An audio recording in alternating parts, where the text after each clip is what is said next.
Hello friends, welcome to our channel. जैसा कि आप लोग देख सकते हैं कि काफ़ी सारे रेलवे के एग्ज़ाम्स शुरू होने वाले हैं और बहुत सारे रेलवे के फॉर्म्स भरे जा रहे हैं। तो उसी को ध्यान में रखते हुए हम ये रेलवे सामान्य विज्ञान का एक कंटेंट जो कि प्रीवियस ईयर एग्ज़ाम में रेलवे द्वारा पूछा गया है, ठीक है, कवर कराया जा रहा है। और रेलवे में पूछे गए जीएस ओवरऑल जितना जीएस पूछा गया उसका भी प्रीवियस ईयर कंटेंट आपको कवर कराया जाएगा।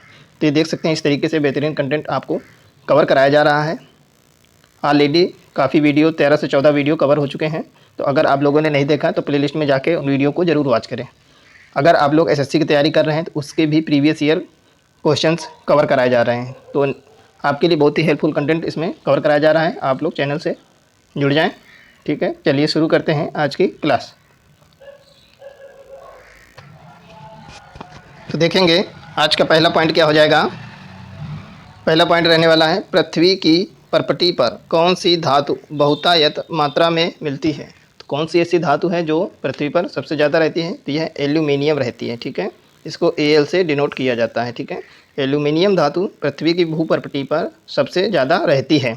नेक्स्ट देखेंगे एस्बेस्टॉस का मनुष्य शरीर के किस भाग पर हानिकारक प्रभाव पड़ता है।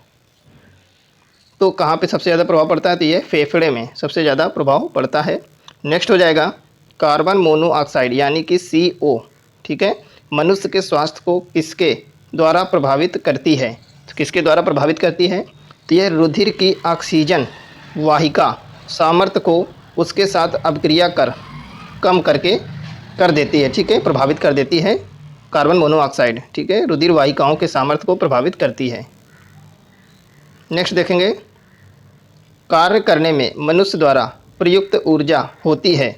तो मनुष्य द्वारा प्रयुक्त ऊर्जा कार्य करने में वह स्थितिज ऊर्जा होती है, ठीक है, जो कि कार्य करने में प्रयुक्त होती है।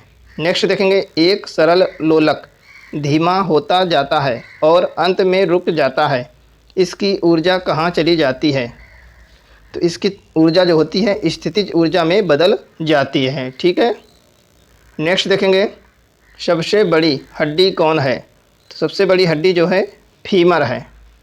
नेक्स्ट देखेंगे जो कि जांग में होती है, जांग की हड्डी जो फीमर होती है वह सबसे बड़ी होती है। नेक्स्ट देखेंगे हाइड्रोजन से भरा गुब्बारा ऊपर जाकर फट जाता है। क्यों फट जाता है, क्योंकि वायु दाब ऊपर घट जाता है, इसीलिए गुब्बारा फट जाता है। नेक्स्ट देखेंगे पानी के अंदर ध्वनि सुनने का यंत्र कहलाता है। तो क्या कहलाता है, तो यह हाइड्रोफोन कहलाता है, ठीक है। नेक्स्ट देखेंगे नाभिकीय विखंडन में ट्रिगर क्या है। तो नाभिकीय विखंडन में ट्रिगर क्या है, तो यह न्यूट्रॉन कहलाता है, ठीक है। नेक्स्ट देखेंगे कौन सा जीव मिट्टी की उर्वरता को बनाए रखता है। तो यह केचुआ होता है जो मिट्टी की उर्वरता को बनाए रखता है। इसको किसान मित्र भी कहा जाता है, ठीक है। नेक्स्ट देखेंगे कैंसर अस्थि मज्जा के कौन से भाग को प्रभावित करता है। तो यह ल्यूकेमिया को प्रभावित करता है, ठीक है, ब्लड कैंसर होता है इससे, ठीक है। अस्थि मज्जा के भाग को प्रभावित करता है, इससे ब्लड कैंसर होता है, ठीक है। नेक्स्ट देखेंगे विषाणु के द्वारा होने वाली बीमारी है। विषाणु के द्वारा होने वाली बीमारी है पोलियो।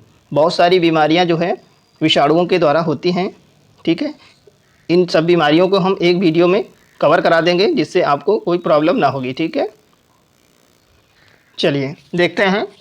देखिए ये सारा कंटेंट आपके किसी एक पार्टिकुलर एग्ज़ाम के लिए हेल्पफुल नहीं है, जबकि ये आप कोई भी एग्ज़ाम दे रहे हों जिसमें साइंस पूछा जाएगा उसके लिए एकदम रामबाण कंटेंट है। इतना सारा ये कंटेंट आप लोग कवर कर लेंगे, 102 बार रिवाइज कर लेंगे तो आपका कोई भी एग्ज़ाम ख़राब नहीं जाने वाला, ठीक है। साइंस के क्वेश्चन एक भी गलत नहीं होंगे। तो आप लोग इस चैनल से जुड़ जाएं, ठीक है। ज़्यादा से ज़्यादा ग्रुप में लोगों को अपने साथ ऐड कर लें ताकि वो भी इस कंटेंट का लाभ उठा सकें। इसी प्रकार का बेहतरीन कंटेंट इसमें रेगुलर अपलोड होता रहता है, आप लोग प्लेलिस्ट में जाके देख सकते हैं, ठीक है। चलिए देखेंगे नेक्स्ट पॉइंट क्या हो जाएगा। किस अम्ल की उपस्थिति हमारे पेट में होती है। तो हाइड्रोक्लोरिक अम्ल यानी कि HCl की उपस्थिति हमारे पेट में होती है, ठीक है। यह एक स्ट्रॉन्ग एसिड होता है, ठीक है, स्ट्रॉन्ग एसिड होता है HCl, ठीक है। HCl जो होता है यह स्ट्रॉन्ग एसिड होता है। नेक्स्ट देखेंगे परिशोधक। परिशोधक का प्रयोग किसके परिवर्तन के लिए किया जाता है? तो ऊष्मीय ऊर्जा को विद्युत ऊर्जा में बदलने के लिए परिशोधक का उपयोग किया जाता है। ट्रांजिस्टर मुख्यतः है, ट्रांजिस्टर क्या है? तो यह बिजली से चलने वाला एक साधन है, ट्रांजिस्टर। नेक्स्ट पॉइंट हो जाएगा, मानव शरीर में कार्बोहाइड्रेट पुनः संग्रह होता है, तो यह ग्लाइकोजन के रूप में संचित होता है। नेक्स्ट पॉइंट हो जाएगा, निरपेक्ष शून्य ताप पर क्या होता है? आणविक गति रुक जाती है। ये सारे क्वेश्चंस प्रीवियस ईयर एग्जामों में पूछे गए हैं रेलवे के द्वारा, तो बिल्कुल भी आपको घबराने की ज़रूरत नहीं है, बहुत ही बेहतरीन कंटेंट है। नेक्स्ट हो जाएगा, देखिए, एक फोटो विद्युत सेल परिवर्तित करता है, तो ये प्रकाश ऊर्जा को विद्युत ऊर्जा में परिवर्तित कर देता है। ठीक है। नेक्स्ट पॉइंट देखेंगे हम लोग, रेडियोधर्मी तत्व कितने प्रकार की किरणें छोड़ते हैं? तो रेडियोधर्मी जो तत्व होते हैं कितने प्रकार की किरणें छोड़ते हैं? ये 3 प्रकार की किरणें छोड़ते हैं, अल्फा, बीटा और गामा किरणें। ठीक है। नेक्स्ट हो जाएगा, साबुन या डिटर्जेंट का घोल होता है, तो यह अम्लीय होता है। ठीक है। साबुन या डिटर्जेंट का घोल कैसा होता है? तो यह अम्लीय होता है। नेक्स्ट देखेंगे, किस यंत्र के द्वारा रिकॉर्ड किए हुए श्रुत लेख को पुनः प्रस्तुत किया जाता है? तो कौन सा यंत्र होता है जिससे रिकॉर्ड किए हुए श्रुत लेख को सुना जाता है? तो डिक्टाफोन के द्वारा सुनते हैं। ठीक है। जो कैसेट वगैरह रहती हैं उनकी ऑडियो हम लोग जब सुनते हैं तो वो डिक्टाफोन होता है, जिसकी हेल्प से सुनते हैं। नेक्स्ट हो जाएगा, पेनिसिलिन की खोज किसके द्वारा की गई थी? तो पेनिसिलिन की खोज किसके द्वारा किया गया था? तो बहुत ही फेमस क्वेश्चन है, अक्सर रिपीट होता है। तो यह अलेक्जेंडर फ्लेमिंग थे जिन्होंने खोज की थी। नेक्स्ट पॉइंट देखेंगे, अबिंदुकता या एस्टिग्मेटिज्म, ठीक है, मानव शरीर के किस भाग को प्रभावित करती है? यह आँख और दृष्टि को प्रभावित करती है। नेक्स्ट हो जाएगा, विश्व का सबसे बड़ा जहरीला सांप कौन सा है? तो यह रसल्स वाइपर है। रसल्स वाइपर सबसे जहरीला है सांप, विश्व का सबसे जहरीला सांप। नेक्स्ट हो जाएगा, HIV संबंधित है, तो HIV वायरस किससे संबंधित है? तो यह एड्स से संबंधित है। ठीक है। HIV वायरस ही हमारे शरीर में एड्स फैलाता है। नेक्स्ट देखेंगे, शुष्क सेल में कार्बन की छड़ कार्य करती है, तो यह एनोड की तरह काम करती है। शुष्क सेल में कार्बन की छड़ जो होती है वह एनोड की तरह काम करती है। नेक्स्ट हो जाएगा, आधुनिक आवर्त सारणी आधारित है, तो यह परमाणु संख्या पर आधारित है। ठीक है। नेक्स्ट देखेंगे, हाइपरमेट्रोपिया का अर्थ है, तो हाइपरमेट्रोपिया का अर्थ है दूरदृष्टि दोष से। ठीक है। और मायोपिया जो होता है, ठीक है, मायोपिया जो रोग होता है तो उसका संबंध जो होता है वह निकट दृष्टि दोष से होता है। अच्छा, जो मायोपिया होता है निकट दृष्टि दोष, तो उसमें होता क्या रीज़न है? उसमें निकट की चीज़ें तो दिखाई देती हैं परंतु दूर की चीज़ें हमको नहीं दिखाई देती। और जो आपका दूरदृष्टि दोष या हाइपरमेट्रोपिया होता है, तो इसमें क्या होता है कि दूर की चीज़ें तो दिखाई देती हैं परंतु पास की चीज़ें नहीं दिखाई देती हैं। ठीक है। चलिए देखते हैं नेक्स्ट पॉइंट क्या हो जाएगा, एनटीपी पर किसी गैस के एक घोल का आयतन होता है, तो यह 22.4 लीटर होता है। नेक्स्ट देखेंगे, एल्केन का सूत्र होता है, तो एल्केन का जो सूत्र होता है यह होता है CnH2n+2 होता है। ठीक है, CnH2n+2। अब आप लोग देख सकते हैं जैसे एल्केन यानी कि मेथेन, तो मेथेन का सूत्र क्या हो जाता है, इसमें n की वैल्यू 1 रखेंगे अगर तो CH4 हो जाता है तभी। तो इसीलिए जो भी n वाले होंगे या एल्केन वाले होंगे तो उनका फार्मूला CnH2n+2 होता है। नेक्स्ट देखेंगे, प्रकाश संश्लेषण की प्रक्रिया में कौन सी गैस बाहर निकलती है? तो ये ऑक्सीजन गैस बाहर निकलती है।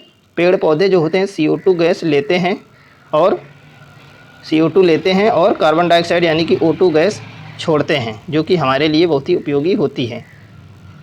कौन शीत रक्त जानवर है? तो कौन शीत रक्त जानवर है? तो जीव है, तो यह छिपकली होता है शीत रक्त।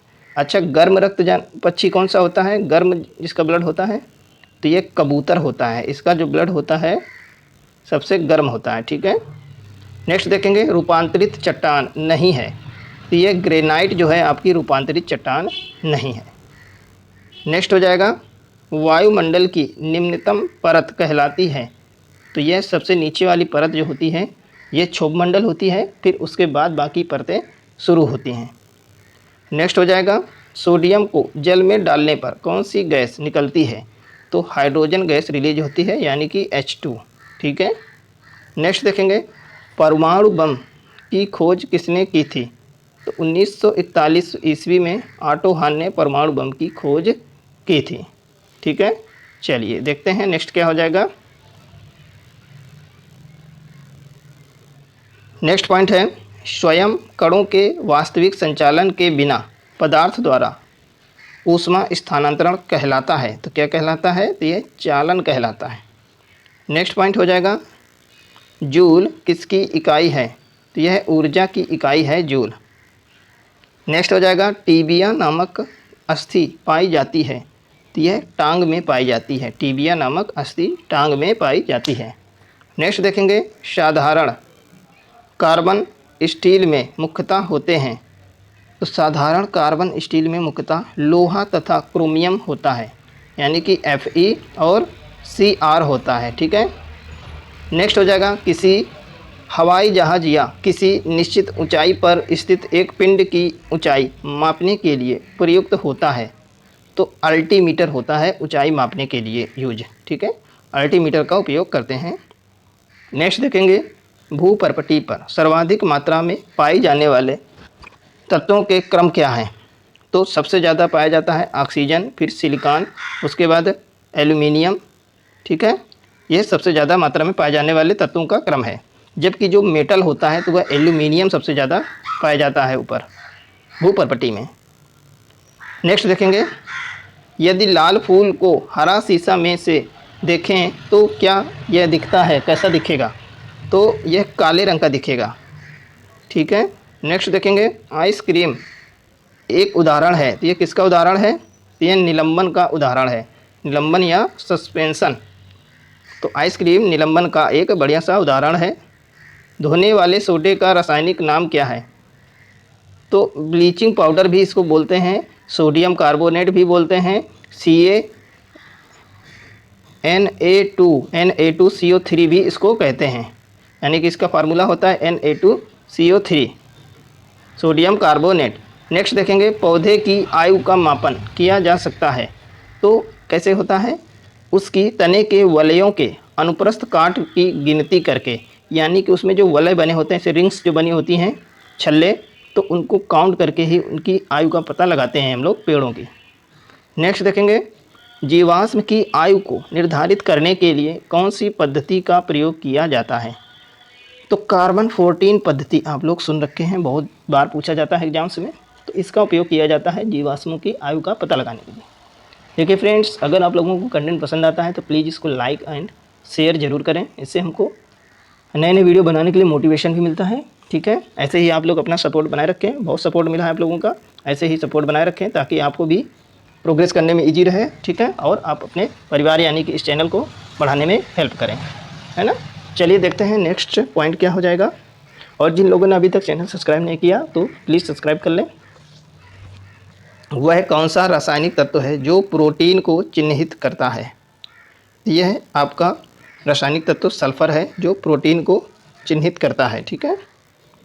नेक्स्ट हो जाएगा वातावरण में कार्बन डाइऑक्साइड यानी कि CO2 की बढ़ोतरी का कारण है, क्या कारण है कि बढ़ोतरी का कारण यह है कि पृथ्वी के तापमान में वृद्धि हो रही है। ठीक है। नेक्स्ट देखेंगे थर्मोमीटर में भरने के लिए पारा क्यों प्रयुक्त होता है, तो यह कांच की दीवारों से चिपकता नहीं है, यह दिखने में चमकीला है, वह आसानी से पढ़ा जा सकता है, यह ताप का सुचालक भी है। ठीक है, इसीलिए थर्मोमीटर में पारा प्रयुक्त होता है। नेक्स्ट पॉइंट देखेंगे किसी वस्तु को चंद्रमा पर ले जाने पर क्या होता है, तो उसका भार घट जाता है, और कितना घट जाता है, तो भार हो जाता है 1/6। ठीक है, टोटल भार का 1/6 हो जाता है। किस प्रकाश में लघुत्तम तरंग दैर्ध्य होती है, तो बैगनी प्रकाश में लघुत्तम तरंग दैर्ध्य होती है। नेक्स्ट हो जाएगा बर्फ़ के घनत्व के तुलना में पानी का घनत्व होता है। तो बर्फ़ के घनत्व की कंपैरिजन में पानी का घनत्व जो होता है वह उच्च होता है। नेक्स्ट पॉइंट क्या है? ताप मापने की एसआई इकाई है, तो क्या है? तो यह केल्विन है। ठीक है, ताप मापने की जो एसआई इकाई है यह केल्विन है। चलिए ठीक है फ्रेंड्स, मिलते हैं नेक्स्ट क्लास में। इसी प्रकार के बेहतरीन कंटेंट पाने के लिए हमारे चैनल को सब्सक्राइब करें। कंटेंट पसंद आता है तो लाइक, शेयर और कमेंट करना बिल्कुल ना भूलें। Okay, take care.